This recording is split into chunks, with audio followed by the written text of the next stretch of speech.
Greetings and salutations, everyone. I hope everyone is doing well today. Today I'm going to do some Q&A from William. I've got a shit ton of them sitting here, so I decided let's just do an episode of Q&A with William. Before we get into today's episode, though, a couple links I'd like to share. As you know, I rely on my Patreon, my PayPal, and my merch to help this channel to continue to grow and go. All those links are in the description below. I also have a second channel for creepypasta, fanfiction, and scary voice acting.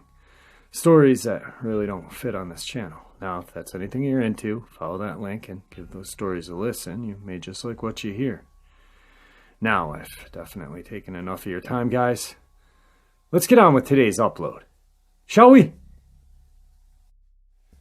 M. Clark asks, William, do any of the three have a sense of humor? If so, have you had any back and forth with any of them in that sense?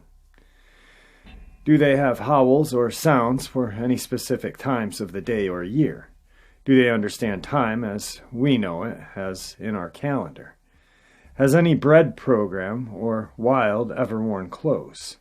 One more thing, these females must be pregnant all time if they are together constantly. Also, how many of each are still in captivity? I just want to let you know that those were some great questions. Thank you, M. Clark. Yes, Sebastian does, but it doesn't come out as a laugh. It's more of a snicker of sorts, even a little growl. He loves for me to read the Q&A to him, especially when it concerns werewolves. He also enjoys the Dogman segments, but his favorite are the ones about the werewolves. He was cheering for Justin in Wyoming hunt, and when it killed the females, he was rattling the enclosure, beating on it, trying to get out. He was pretty pissed. They are most active in the spring and fall, followed by winter and then summer. They all three are more active on full moons. And in spring and fall, their voices sound much louder during these time periods of the year. The winter months, they are much more mischievous, and the summer months, they are just mostly silent till the full moon. Then they tend to sneak up on you and scare you or do deadly things to you. I think they understand seasons and day and night. I don't think they understand our hour system of telling time, but I've never asked about that. The only ones that have worn clothes at all would be the hand raised by human female and see dresses on baby and baby clothes. After they get up in age a little, they would then tear them off with their claws. And at certain age, we have to return them to the group to learn what they need to learn from their own kind. Sebastian and 5 more that someone will pick the next breeding male from. We captured them 4 years ago after I tried to talk them into coming into the program, but they wanted no part of it, so then they were tranquilized and brought them in much like he was brought in. They are all wild, no tags. Could be some descendants of his, I don't really know. As far as the females, we have 8 in the enclosure with him at all times, and 192 others that rotate in and out. We brought 50 more into the program 4 years ago, and released the 50 oldest that we had out in the back gate, here at the base I'm located at. We see some from time to time, but not very often, and mostly at night when you are on the back side. If you are on patrol, they will come up to you and walk with you just to be around you. But most of these have been in captivity since the 50s or 60s. Raphael has 6 with him constantly and 144 wild ones waiting in reserve, with 5 more breeding males should the need arise. Bob L. asks, how many Dogman and werewolves are there in Wascoma, Texas area? Hey Bob, thanks for all your service, sir. We are going to look at a 22-mile radius from the center of town that you inquire. You have 78 in your area and 65 werewolves in the small area. Stay indoors after dark, and I will have agents down there by the week's end. You may not see them, but if you do, just stay back and let them do their work so they can clear this mess up. Should have never been allowed to get this way. I also would like to hear your story, Bob. Chelsea Allen asked, have the werewolves or Dogman ever shown signs of being able to make art or draw? Maybe hand them some crayons. Have you had an interaction with children, werewolves, or dogmen? How do they behave? Sorry if you've already answered this one, but do you know anything about shadow people? I know in the early tests they showed no interest in drawing or writing. The werewolf proved that they can read, and that's all of them that came from the breeding program. We had crayons in with them for a long time, but the problem was that they would eat them, especially the Dogman young, and it would keep them sick, and the extra man-hours it cost to clean the enclosures, plus the risk of moving them was not worth the benefit we saw in keeping them in with them. Yes, I have had all kinds of interactions with both breeds, some good, some bad. Neither one of the breeds are very well behaved. They cry constantly and are a pain to try to take care of if something happens to their mom. If you're lucky and another female gave birth the exact same day, she will most times take on the responsibility. But if they are even one day difference, forget about it. You will have to hand raise them by a human, and it makes it really hard on the pups. I know everyone has one that follows them around, that shadow. No, sorry, bad joke. I know very little about them, but I have an agent that knows quite a bit about them. Forward your question, and I will get it answered for you if I can. 330 Crypto asks, William, are you familiar with, or were you part of the siege of Honabia, the family of Sasquatch harassment in Oklahoma? Also, I heard of a case where a man and a woman in Tennessee parked roadside and eventually were killed by a Sasquatch, and the woman was raped and essentially eviscerated, and the man had his head turned backwards. Were you involved in that case? Finally, have you or anyone you know had a personal encounter or had to have interacted with the Men in Black? Yes, that was my case. What is your question about it? It started in January of 2000.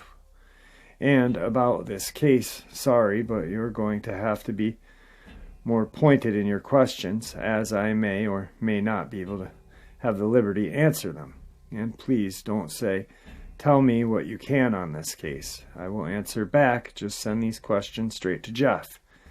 I will ask him to watch for them. I would need more information on where it took place, when it took place, a name, something to go on. You would be surprised at how many men get their heads twisted off by a Bigfoot. We are the Men in Black. All our uniforms are black. We never dress in anything but black. Jay Ward asks, will there be any repercussions for going over the CO's head? As much evidence as I have, there should be no problem with it. I'm approaching a Lieutenant General, 3-star, with this information, and he will not be happy to know how many has died under my CO's watch, let alone sending a single man to do a 5-man job many times. This general is very aware of this program and what it takes to run it, so no problems for me, I see. And I hate doing it this way. Believe me, I much wish I could go to my CO and get this fixed, but now it's all about the money to him. Money and nothing else. Zonzink asks, I've heard people say that you shouldn't whistle when you're in the forest. Have you ever heard anyone mention that before? If so, why? Does it have anything to do with the big three? I have, but it took me asking my dad what they were talking about. He taught me to whistle when a deer was running away from me, and most times it will stop, look back, and you will get the shot. So I've done this to every big game animal I have ever hunted, and it worked. But the why is the silence. If the silence is around you, you don't want to draw unnecessary attention to yourself. You may be in a silent zone and may go totally unnoticed. And then you whistle, and now a new set of eyes are looking at you. Predator eyes, vicious ones at that. Wolfric Ridley asks, "Hey Jeff, can you ask William if he has a female werewolf he talks to like Sebastian?" Yes, there are 8 of them that come up to me every time I go and visit him. Most of the time he runs them off. But if I'm reading him something or spending time with him, he will allow them to stay around me. He has even at times made one sit on my lap while he will have 3 or 4 in his lap. Tommy Rydorn asks, "William, I heard a story about a young man who camped regularly with his friends, but what they thought was a bear kept messing up their camp, so he sprayed the area with ammonia to mark the area as a predator. But the Bigfoot didn't like this so much, so he followed him home and tried to attack him, barely missed him. I believe he kept standing outside of his window every night, growling, and kept bullying the family so much that they moved. Do you think that's true? Could a Bigfoot react so badly to ammonia or someone trying to come in on his home?" Yes, that is what the ammonia scent does. It leaves like another animal urine scent with only the ammonia to it, which would show a highly dangerous and threatening creature, something that could challenge the Bigfoot for his territory. Yes, this is a true story. The one I was involved in is in Idaho. They contacted the police, and it kept on for 3 weeks, till it came to our office. I was at their home that first night, and it kept coming to the windows, but as long as I was outside, it was a no-show. I spent 7 days hunting and tracking that Bigfoot all the way into Canada. And when back to the house, nothing that night, as he could have never seen me. I was in a well, and it covered about 20 feet from the house. I was watching through a small opening in a stone. I left the next day and flew to Virginia. The very next night, it broke down the back door, entered the home. It ran the people out of the front door and into their truck, and they never returned to that home for any of their personal items. The last time I checked, the house is in ruins, and most of their stuff is still inside their home due to some kind of law that they are unable to sell the property and have never returned. We tried it in confined area when we had one in captivity, and he went apeshit. Myself and 2 other agents on standby just in case he broke out of the enclosure. We were going to put him down, but the structure held. Christoph Wolf asks, "Mr. William, I have to ask, since werewolves are real, would vampires or creatures like them exist as well? Do werewolves and Dogman in their own tribe have different name other than what we call them in English? Would Sebastian or Raphael remember, or in Raphael's case, be able to communicate to such things?" Yes, there are people that do suck blood, not near as many as there are cryptids, though. It's a question I would have to ask Sebastian. As for Raphael, the only point he would be able to get across to you is if he is going to attack you or leave you alone and let you walk away and live another day. Dogman has no vocal cords like a human or a werewolf do. Bigfoot has the vocal cords. They are not developed enough to talk with. Shane Castiello asks, "William, can you get an audio recording of a Dogman werewolf howl or growl?" Shane, for the reasons beyond my control right now, I can't release any of my recordings at this time. I'm very sorry for this, but There will come a day in the future that I will set everyone's socks on fire, and you will probably have nightmares the same as I do, and I don't wish that on anyone. Jeff, I tried to call today to check on you, had an extra time, was underground with Sebastian, and he was playing with my phone, and he called my best friend and spoke with him before I realized what he had done. I don't know. He was able to call out on it because I have a code on it. He said he watched me, and he had learned my code, so now I have to change it. Anyway, how are you doing? They brought my previous CO in today and let him get his personal effects. Took me out of his office before he arrived and told him he had 10 minutes, not a second longer. The MPs were ruthless towards him. Anyway, I will try and call again tomorrow if I have time. Have 9 Marines coming in for interviews tomorrow. Today's email from William. Hey Jeff, sorry, one more thing. I did do 10 more Q&A as I noticed my typing was off, and doing too many corrections to answer many questions, and not very well thought out answers, to be honest. Anyway, shaking like a left in a hurricane, getting water through an IV. Said that they would put me to sleep tonight and keep me that way for 8 hours. Felt it would be safe to do so. The young Marine I caught this from passed today. Pray for his family. They don't know he was back yet. Just glad he hadn't made it into the enclosure area yet. My unit shut down for 15 days. Now self-quarantine, all base, all one building. Having to write down everyone we have been in contact with since the exposure to Jeff.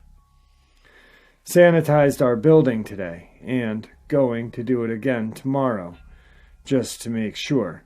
Then all should be safe for us to return. Hope nothing happens before I get out. I will be a one-man show till the 15 days are up unless any show signs of the virus. Then it will be longer. Who knows at this point in this awful virus what's going to happen. Hope you are well. If I said something out of the way, I'm sorry. I'm not nearly 100%. Closer to 50, maybe. Anyway, stay safe, my friend, Bill. So Bill is now in the hospital with COVID.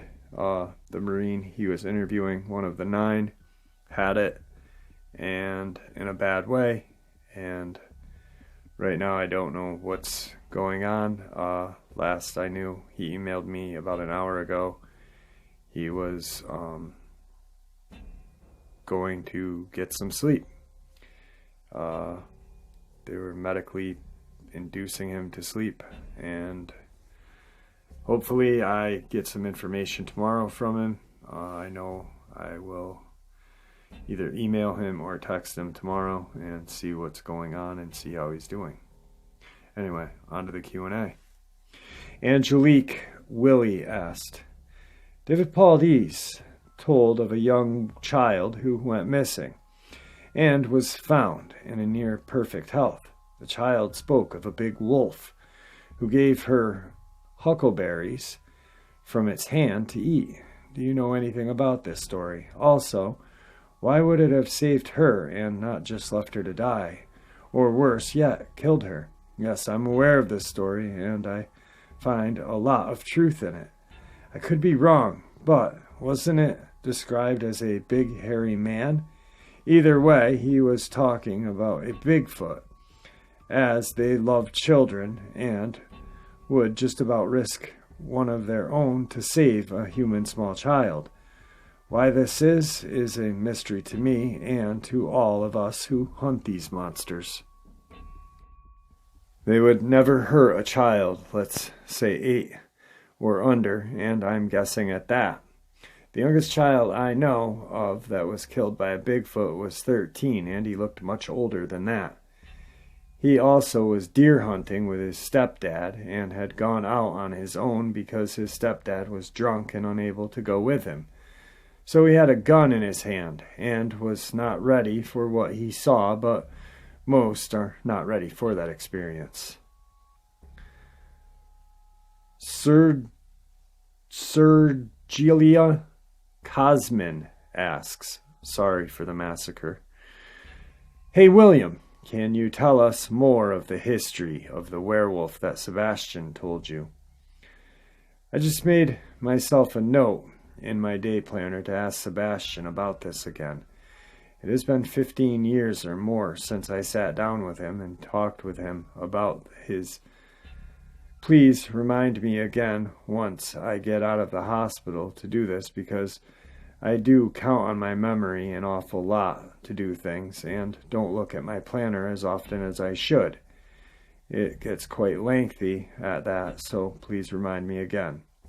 Linda asked, William, sir, have you ever heard of any real giant troll-like beings? Yes, Linda, I have. And every one of them are in New York City. Instead of being your average 8-inch to 12-inch troll, they are about 4 feet high. I have sent agents to deal with the reports, but never dealt with one myself.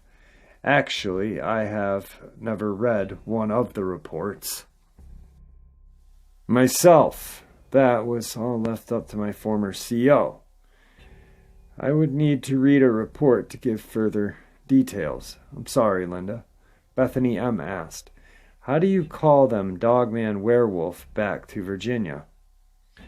We ping their chips and, depending on where they are located, give them time to come in and monitor their movements to see if they are moving in the right direction. So, knock on wood, we have had 100% comply with coming in, and it's free will, but it's also certain death if they don't. We started this 6 months again after the big release in 2008. I have called them from Alaska, and they show up in 17 days, and we allowed them 21. M. Clark asked, William, are tagged creatures either ones allowed to roam the whole continent or just the states? If so, can or do you still have the ability to track them outside of our borders? They have been mind-altered to stay in the states, to cut through Canada to go to Alaska, and yes, they can roam the whole lower 48 states in Alaska. Yes, I can track all of Canada with their permission. After they killed a tagged one in 2009, they asked if we could keep track of them and let them know how many have wandered into their country. I always use these to call them back to Virginia to get their mind re-altered so they won't venture too far off course anymore. Mexico, I can only track them about 100 miles. Then they fall off the radar, as if they died. But they are nomadic, and if they pop back up, it comes up as a white light, meaning they have been out of radar range. Joey Outlaw asked, I believe you mentioned in an early episode that you have to take them down with a headshot, but you recommend, if you are not a crack shot, to shoot them in the chest first to slow them down, then go for a headshot. Will this tactic work? Would aiming for the legs of the big three disable them when they are at a bipedal charge? Provided you have a large enough caliber weapon. Last question. Is there any way to determine a bluff charge from a full-blown attack before it's too late? Yes, I did. The werewolf in Knott County, Kentucky. He'd gotten so close to me that I had to shoot what I could see first. I hit it 5 times with a .50 cal in the sternum, and only knocked it down long enough to stand and put a round through its brain, and it was finally dead. When they autopsied it, it didn't break through the sternum of the werewolf. So use this tactic with caution. But it will work, but act quickly and get one to the brain ASAP. I've never tried this, but in our downtime we spend hours at the range each week shooting at only moving targets. And I mean 35-mile-an-hour moving targets. You would think snipers, to be able to hit only walking or sitting targets, but that's not the case. We have to train on taking out targets and moving cars and other kinds of defense. I suppose if you were to break the leg bone, but it would probably just drop down to 3. I don't know the real answer to this, and I can't say I will test your theory out either. I'm a good of a shot to put my life on the line, except when it's my theory. If you have a large enough caliber, just shoot for the chest, knock it down, run up to it, and shoot it in the head. I've provided this work stays with something that is tried and true until that time comes where that is not going to work at that very minute of the day. There's no bluff charge with these creatures. If they are coming, they are coming. If the step gets ready, it's coming. It's already made up its mind. You die, or it dies. No other way. Sorry to say, one ending in death. Rusty Shackleford asked, I live in Holson River. Is it safe to be on the river to night fish? Rusty, stay in your boat and don't get out until you are in a well-lit area. And if you do get out before light is available, scramble to your truck or to your home and don't take the fish with you till after light. Daryl Ogle asked, I wonder if William can answer this question. The big 3 were meant for weapons, so I'm guessing they're U.S. property. What about other countries using creatures as weapons? And are there any water creatures we should know about? I knew this question would come up one day. I'm going to say as much as you will ever hear me say on this subject right now and here. All I know is it is handled by the Navy out of Savannah, Georgia. And I am glad that it's not my headache. As I understand, there is no confinement to these creatures other than going into the trenches in the ocean floor. No tracking, no nothing. Sorry, that's all I know about the subject that I can speak of. That was in all caps with 3 exclamation points. Angela Spears asked, Mr. William, with the virus going around, can the Dogman and Werewolf get it, or even Bigfoot? Angela, since domestic animals are catching it, I would think it'd be highly probable that all 3 can catch it. I received orders today to stay out of enclosures for 30 days after my release from the hospital to make sure we keep the creatures safe. The young Marine that caught it from passed today, and I just found this out. I've written a letter to Sebastian telling him why I will not be around for a while. I hope he understands this virus, and told him to watch TV. It would explain it better than I could. Julie Jones asks, Julie? How bad is a Dogman with Territory or a werewolf? If you're asking who is the most territorial, it's Bigfoot. Though they don't want a large area. They want their solitude. Then a werewolf. But it will coexist with either as long as the Bigfoot lets it. And then the Dogman. He will try to push his way in on either one as long as he can get by with it. The Bigfoot will not tolerate it, and the werewolf will, knowing he can kill it if need be, even though they are not known to fight often. Wow. I told you I had a ton of questions and answers from William.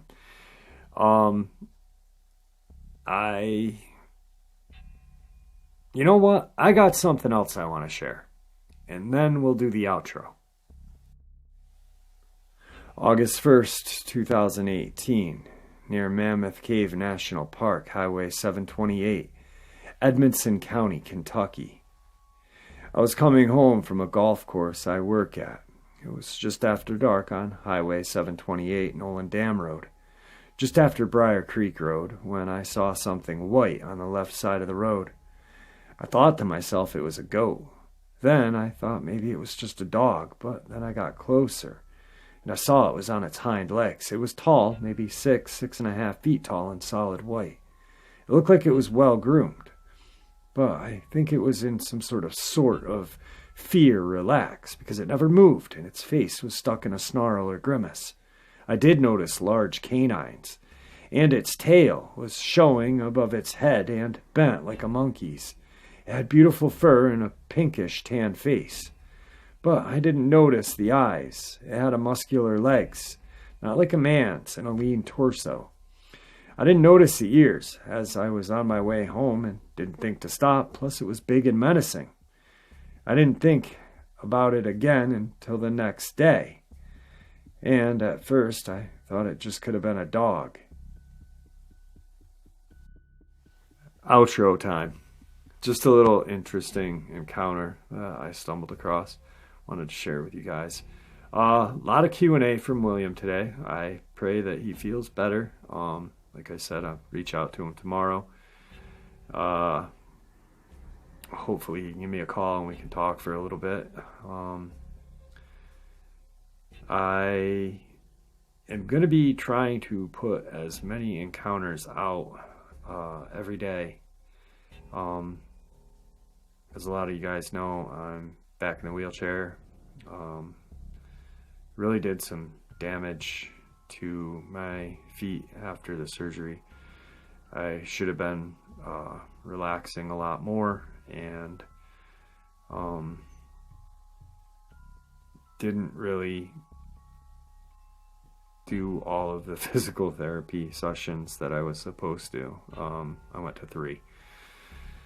A lot happened after surgery, and with my daughter and getting custody of her, and just things that I should have been taking care of went out of the window because more pressing things happened. I had a meeting yesterday with my specialist and surgeon. We are going to reschedule another surgery for the 21st of May. And hopefully after that, nothing else comes up and I can just focus on doing my PT and relaxing as I should have been. I just wish that I didn't not follow. That's a double negative. I wish I had followed the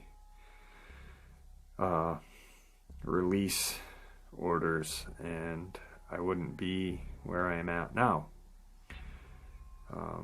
There's no excuse for it. I could have did what I needed to do with getting my daughter and followed the release orders. I don't know what I was thinking.